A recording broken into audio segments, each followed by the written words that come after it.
What do you remember about your first on-air story as a broadcast journalist?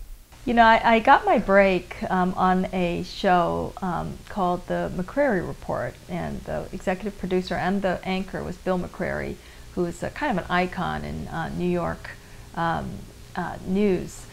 He used to be an anchor of the 10 o'clock news on Channel 5, and then got his own show. And actually that show used to be called Black News, and then they changed it to the McCrary Report. And he kind of took a chance on me as a non-African American reporter.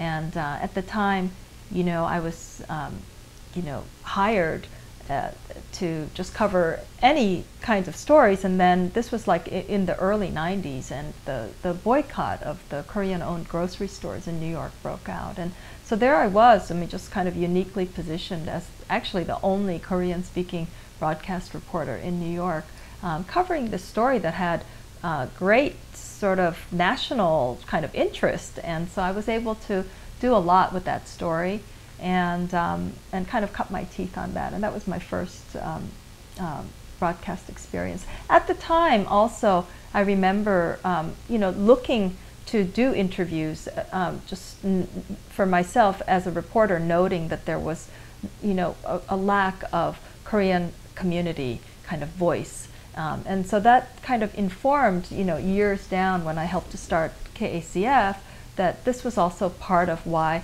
Korean American community, needed to do some work around organizing ourselves.